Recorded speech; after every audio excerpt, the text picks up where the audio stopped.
I don't know if you could imagine how I have recorded this a couple of times and I just didn't know, like, I've not been nervous for any of them until now, until this one, because this episode is very vulnerable. So, welcome back to In Plain Sight. This is a somewhat of a confession series, I guess, just briefly to tell my story. And then I do have other plans to expand this podcast into something different. I just think it's important for me to get this out and to really help some people understand some of the thought processes that like addicts can have or people in codependency and things that we miss, things that people overlook, things that people ignore that are just so important and they're just so not good to ignore. I guess they're just the worst. Like even the person themselves like really ignores these things in themselves, and that's detrimental to them. It's really harmful. So I did want to read one of a couple of things that I wrote before. I wrote these in times of like desperation, I guess, a little bit, or just depression, anxiety, and just these states of mind that I was in. It also partly intended to be like inside of a memoir that I was writing as a way to self-analyze and understand why I was doing what I was doing, despite what I knew about myself and life and existence and consciousness and all that.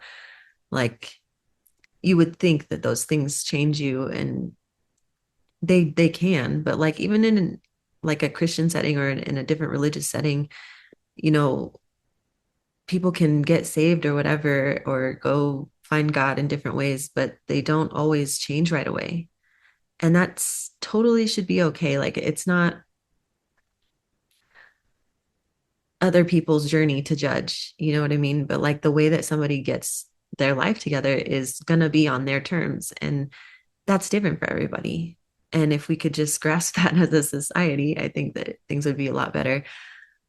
Um, and offer maybe like individualized plans where people, where the companies or the healing centers or anything just like really focus in on you and what you need and develop a plan for you. But even if you develop a plan, like know that you're going to veer off from it, that know that you're going to not do it some days or you're going to, fall behind or whatever.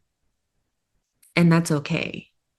I really just have this passion for understanding, I think, and empathy, maybe, because a lot of people don't have that nowadays. And it can be very harmful to not have those skills.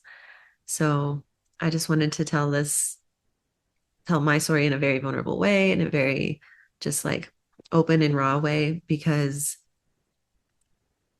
nobody knows these things about me. And there's one person in the world that knows this stuff, that knows everything. And I was going through this with him, my ex-husband. He was the complete opposite as far as like what he was sharing with me. Like he just didn't share anything with me. And I didn't share much with him like after a while. But at the same time, like there's just something in me. Like I feel like I was just like, I have to talk about this, and I would just talk to a wall at that point. But everybody kind of feels that way. So it's that's why I developed the evolved perspective community. We all need that. We need somebody to hear us out. We need somebody to bounce ideas off of or just like vent to, really. And it's so unhealthy to not have that. And it's sad because most addicts and codependents have no one to vent to, especially in codependency when you are, even if you're not an addict, like if you're stuck in a situation in a relationship that you don't like or that is damaging to you, that is very toxic for your whole system. It's just something that you got to get out of. But it's very common, very common. This month is actually okay. This month is Domestic Violence Awareness Month. It's insane how many people go through this quietly. I'm right there with you. I've been there and I stayed there and I went back there. And it's hard. It is. But just know that my heart goes out to you and that I hope that you will,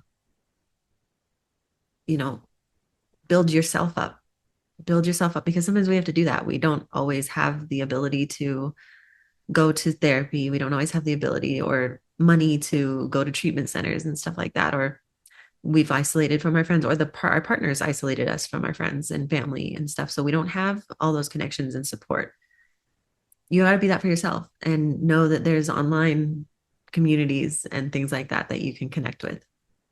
So check it out if you are interested. Anyway, so I wanted to start with this month being that theme that it is. I wanted to start with this codependency, you know, eye opener, I guess, about my life, but about things that are probably going on in other people's lives as well.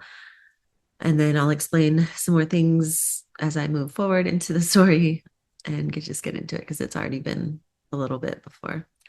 Oh, and then before I proceed, I just wanted to bring up the fact that this podcast is a very brutally raw and honest account of my life. And it can get the content is not exactly for children.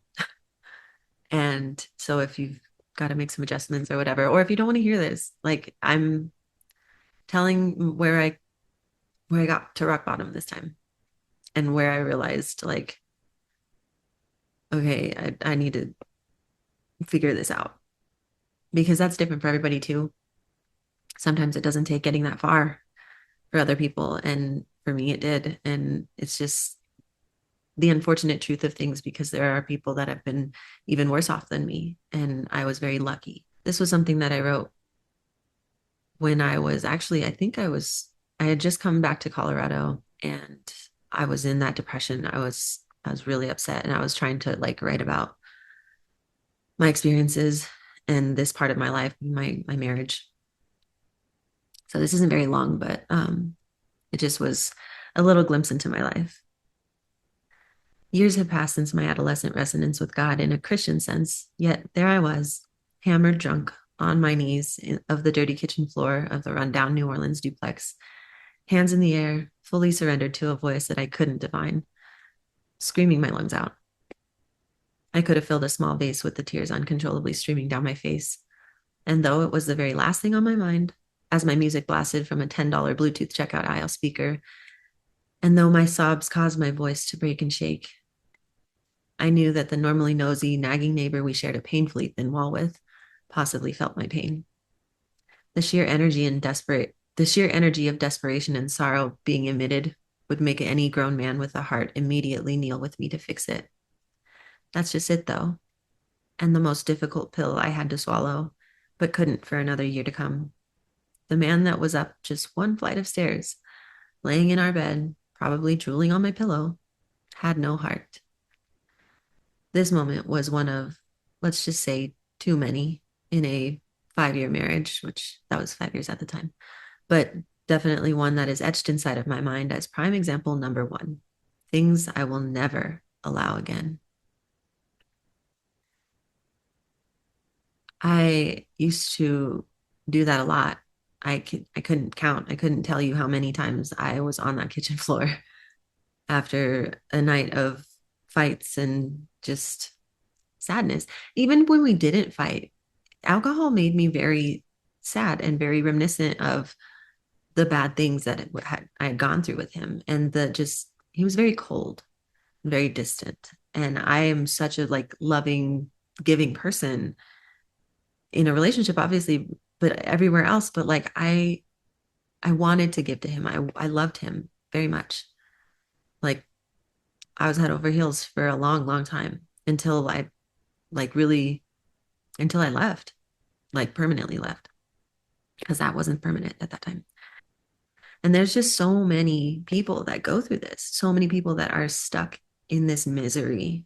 And that's why they develop these coping mechanisms. That's why they develop, you know, they lose all of their self-esteem, they lose all of their worth. And some people don't understand why they get there. And they're like, you're beautiful. What about the like, why would you feel that way? You're great. Like when you have somebody like pounding into you, even if they're not directly pounding it into you, like my husband wasn't he didn't tell me things like that. He wasn't like, oh, you're ugly, oh, you're worthless, or blah blah blah.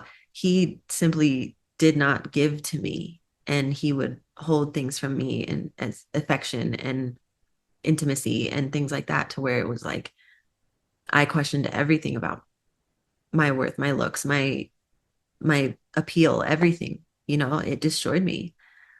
And because you're married, like you're trying to make it work, like you're not getting that attention from anyone else.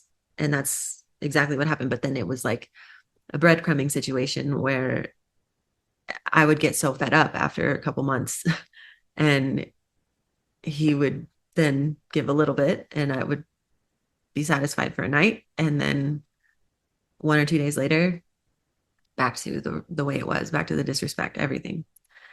So I just want to let anybody that's going through this know that I understand you, and there's never any shame in the way that you feel because at the hands of someone else. Even if you haven't been strong enough to really build yourself back up yet, that's okay. And it's always going to be okay because we only do what we can. I want to help. If you need somebody, if you need support, or if you need advice, or if you need a sounding board, if you just need a vent, you can message me, or I'm here. Either way. So I think we don't address as often enough how detrimental codependency itself is. So I do touch a lot on that in my community, or just in my other content. It's not healthy. It's not a joke either. It's not something small. It's not something to take lightly. I will start back at my story where I left off. I think I left off whenever I had moved back here unexpectedly. And yeah, I was living at my grandmother's house. So during that year that I was in the worst depression ever, I found a spiritual practice that I didn't ever try before. And it changed everything about the way that I looked at God and looked at myself, because I couldn't define what God was before. Like, I grew up Christian. Like I said in my first episode, like I was on fire for God. Like I really loved being like worshiping, and trying to live that way. And then I couldn't, like, through all of the expansion that I did in my mind, like I couldn't understand how to even talk to God or how to communicate, because I didn't know what God was anymore. So at that time in 2020, at the end, I just kind of like really got super spiritual, like in a like I got super into like occult knowledge and like practices, and you know tarot and astrology, and that helped me find my own purpose and my own like worth, really. Astrology especially, like people laugh at it and they think it's a joke or whatever, but it's really not. Like, it's very connected to everything that is, including ourselves, obviously. But we're such well-rounded people. We have so many facets to our personalities that naturally are a part of us, that we're always meant to be a part of us. And that kind of explains those things, and it shows you who you like. It kind of gives you for lack of a better term, like a pass to accept yourself, because it's natural. You see these things are just part of who you are. And it kind of takes off that pressure to like, that you might feel to get down on yourself. You don't criticize those things anymore. It's a really beautiful thing. And so after that, I spent another few months at my grandmother's into 2021. And then my ex came back. He moved back here because he wanted to be by his daughter. And I'm grateful for that. That was amazing. But obviously, we got back together and had one of those talks, But right before he got back and I knew he was coming back, I relapsed. And he found out later on, like it was like a week after we got back together, that I knew that we weren't going to last. Everything was the same. He's immediately was treating me the same way. And I just was like, I don't want to be disrespected. I don't want to be spoken to like this. I don't want to feel alone in a marriage. So I kind of got a little bit worse with my habit. And I didn't tell him at that time. He was sober. And as far as I know, but when he did find out, he found out in kind of a shitty way. And we fought about it. And then like pretty bad. And whenever we were trying to split, I was like, look, I don't want to go, but I don't want this. And he was pretty mad at me for lying to him. And that was the only lie I've ever told him was about the dope. And so whenever he asked, I asked him straight up to his face, like, if there's anything left here for me, like, do you feel anything for me anymore? Or if you don't, I'm gonna leave. Like, I gotta go. And he looked at me in my eyes, which is not common. He does not look at me in my eyes for anything, let alone to tell me how he feels about me. And he said no. And it broke my heart into like a million pieces. And I left, but I went into like a crazy, I threw caution to the wind a little bit because I was heartbroken. And so I went and the person that I was getting the drugs from, he had a roommate at the time until then. And then that guy moved out like pretty much almost the same day. It was like a day within a day of me needing a place to go. So I went and moved in over there and I moved like all my stuff in over there. And while I was there, and I don't regret things, but I kind of regret this just because it was something that I had a hard line of, but also I don't think that it was very necessary for my journey. But I guess, I mean, maybe it is. I don't see it yet, I guess. But like it could have just stayed the way it was. Like until that point, I had been smoking both meth and heroin. And these people were using needles. And that was a big no for me. And until that time, because I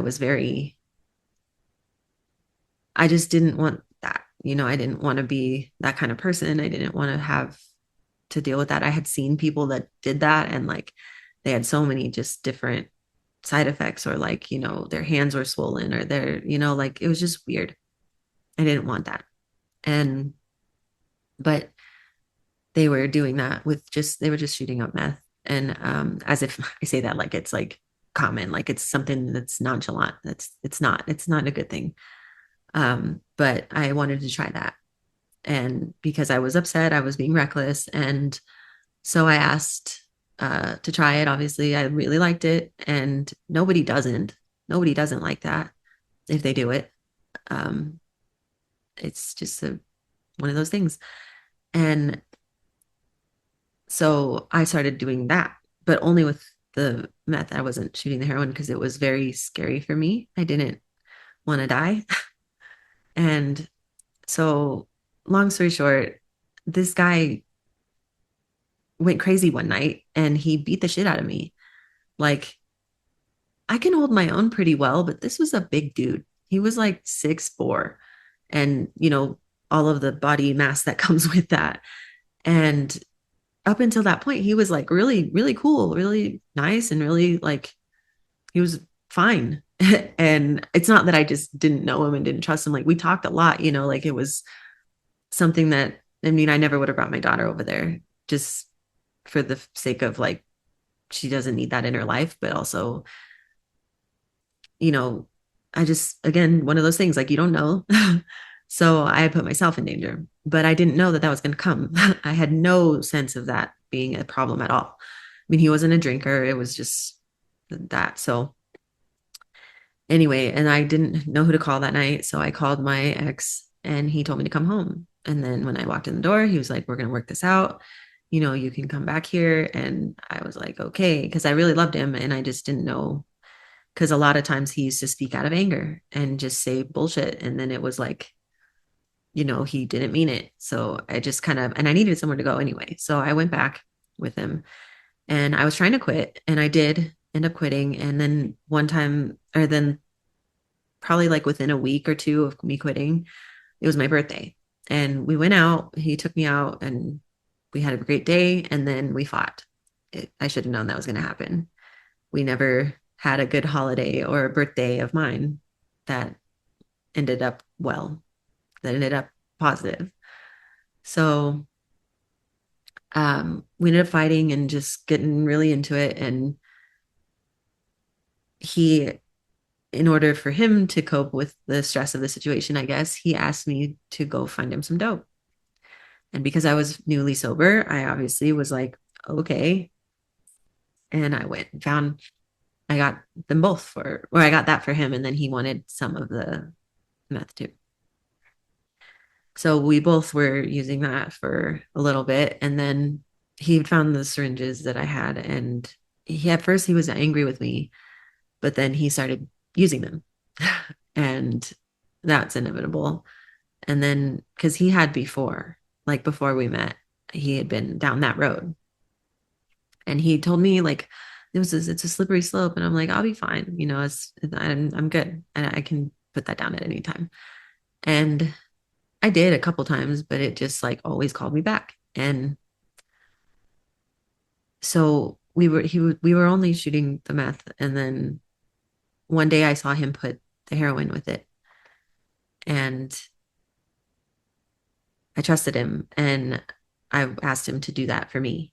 And I wanted to feel it. I wanted to know what it was like. Had that habit of, I want to fully feel it, like I had to do that with acid when I first did it, even though I don't abuse it at all. I never have.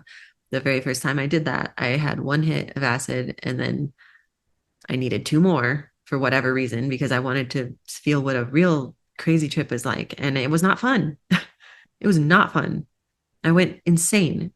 And like my poor boyfriend at the time was like sat there watching me go insane and I was like crying and laughing and crying. It was crazy. But anyway, so yeah, I wanted to feel what that felt like and it was good obviously. I mean, again, one of those things nobody doesn't like. It just was more dangerous than I thought it was, I guess. So we were messing with that like that for a little bit.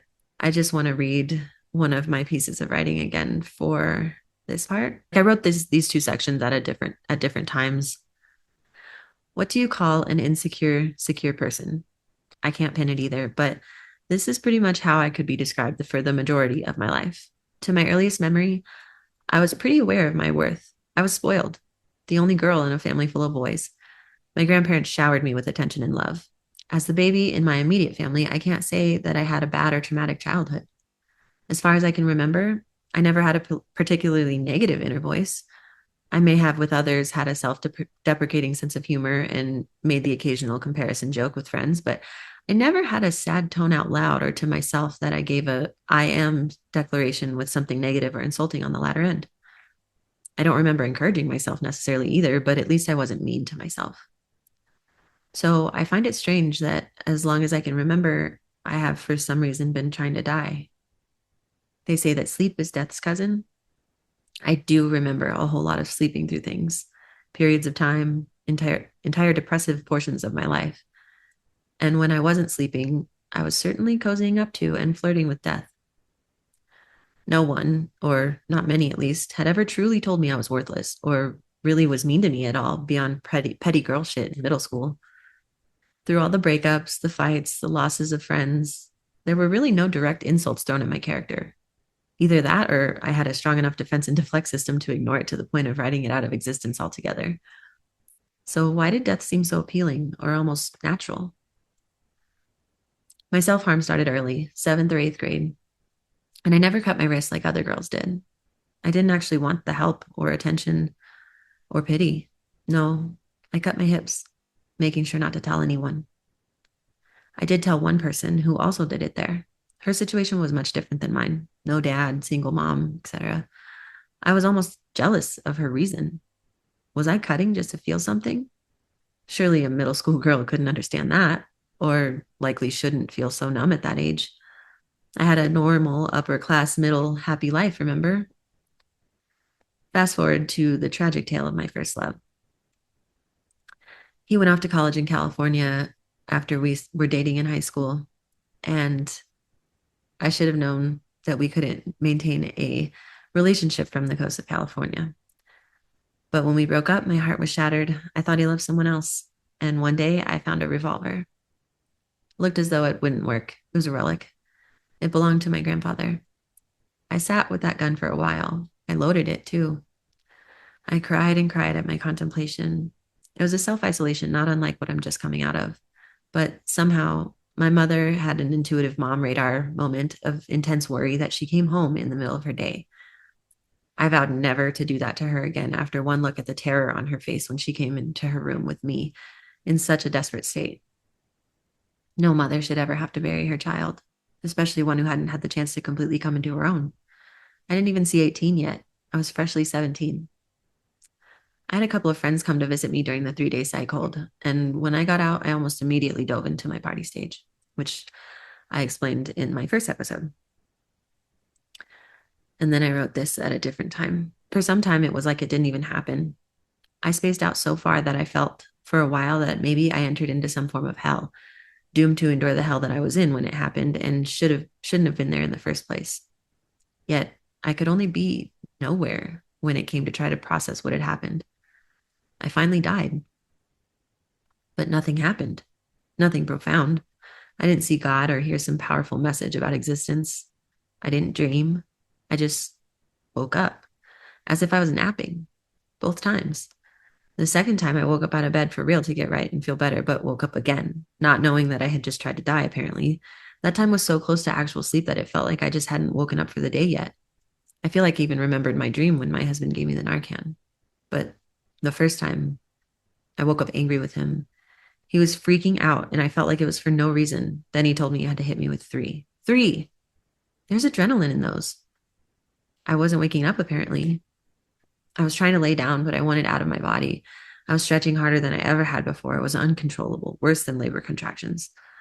Luckily, I had some gabapentin from my back surgery, and I was able to take that to calm down, but only a little. It went on for hours. My ex was mad at me, as if I did it on purpose. I wasn't warned just how strong the concentrated liquid he gave me was. I didn't know it was concentrated. I just trusted him. The second time was similar. We were quitting, though, so my tolerance was down. We were down to the bottom of the container, and I had very little left. He made me a shot and left it on my desk, but he intended for it to be one that I split at least once in half and used the whole entire day. I had no clue, so I tried pushing the entire thing. I woke up from bed and felt just awful. And when that's the case, I can't get it in fast enough to feel right again. But he wasn't in the room. He just mentioned it was there. Next thing I know, I'm flat on the ground by my desk, waking up as if I slept there all night. He was again mad. Come to think of it, he never simply embraced me and told me that he was glad I was alive. In fact, he told me just the opposite in a dumb fight after the first time. I wish I never would have brought you back. I hate you. That's the worst thing anyone has ever said to me in my life. I'd like to say that it didn't faze me as far as putting any doubt in my head about my worth or purpose here, but I'm not sure. I really thought for a while that maybe I was already dead. Maybe I was a ghost, and my husband and my daughter were coping. It was a very sixth sense, shuddering theory. It made sense to me if it were true. So, yeah, I did. That did happen. And it was very traumatic. And I didn't tell anyone. I didn't have anyone to tell. I didn't want to scare my family because they would have been very scared. And I'm sorry to my family and to my friends that would have missed me. I am sorry. And I never want to do that again. I'm not at risk of that anymore. And I'm so grateful. But at that time, it was very dark. And I still was keeping myself out of depression, luckily. So I didn't do that on purpose. It was not purposeful either time. It was very much an accident, and accidents can happen. They can very much happen. Every day they happen. And it's just something that we have to take seriously. And that is the main drive for what I'm doing. And I know I haven't said that yet into any of those videos I made, but honestly, like, I want people to not be alone anymore because that is something that happens when you're alone. Or just the simple fact that, like, it's so much more lonely when you are when something like that happens, or if it happens, if you're lucky to live through that. And you don't have anybody to tell or to share with, or for anybody to tell you that they're happy that you're alive. Like, obviously, I didn't tell my kid. She wasn't there either time. And thankfully. And I, my husband was the only one that knew. And my parents, I couldn't tell them because I just felt like once, if you're not done, if you're not ready, like, and apparently I wasn't, sometimes when you confess something like that, like, you become the fragile person. You become somebody that everybody has to worry about. And I didn't want to put that on them. And so it was very lonely in that time of my life. And thank God I had that spirituality practice, because that's the only thing that really saved me from deep depression and from, because at that time when those happened, like, I was not at the top of my self-worth game, not yet. And so it was very risky and very, but because they were accidents though, like, it made me be careful from then on. Like, I was very, I paid attention every time I did, and through the ins and outs of it, and through like quitting and relapsing and quitting, relapsing. I just was very much more aware of that. And I'm just so grateful for my life. And I'm grateful that obviously I have a purpose here, because that was more than one time that I could have not been here now. And I could have, lost everything. Everybody could have lost me. And I'm so glad that that didn't happen. I'm just very, very grateful, because obviously I have a purpose, and obviously I have a mission and things that to do here that are important, because there are people to save. And that's why I'm doing this, because not coming out with your addiction, not coming out with your codependent situation is dangerous. And our lives are worth so much more than we think. Most of us think, than most of us think. It's sad. But I want to empower people. I want to show them how to find themselves and how to really, really love being themselves. I love being me. I don't just love myself, I love being myself now. But it's taken a lot of work. And I want to show people that it's possible. If I'm here and I made it through those, anyone can. I know that's such a cliche statement, but that was one of the things that really bothered me for a while, that I was able to continue using after those happened. As usually people stop. Usually people are like, okay, I get it. And they're just like terrified, but it didn't scare me. Death didn't scare me. And I don't know why. I think it was part of the like delusion, probably, or just like part of my self-worth being low. I don't know. But I do want to conclude this episode because it's gotten kind of long. Next time, in the next episode, I want to talk about the process that I developed, kind of. I mean, I did it not consciously, um, when when this happened, when I was healing and stuff. Like, I wasn't conscious of what I was doing. I just did these things, and then in hindsight, I analyzed the situation, or analyzed my steps, and put them into a step-by-step thing. But it's not going to be this step-by-step for everyone. And so I just want to like give you a peek into how I did that, because to me, it's a freaking miracle that I was able to do that by myself. I didn't go to therapy. I was consuming content, like a lot of like spirituality content, and like I was also, connecting with God a lot and connecting with spirituality. But it was like, a lot of people veer away from God when they're in their shame. But this was something that allowed me to do that at the same time, and like build myself up before I really quit, and do one thing at a time, quit one thing at a time. And it was really helpful. That's what saved me. That's what got me out of it eventually. So I want to once again leave you with the 3Ds of the 3D perspective. Don't give up. Don't give up on yourself or someone that you care about who struggles with addiction or codependency. Don't assume. Don't assume everything's going to be okay when you notice changes in somebody. And don't assume that you're stuck in this place forever. And finally, don't forget.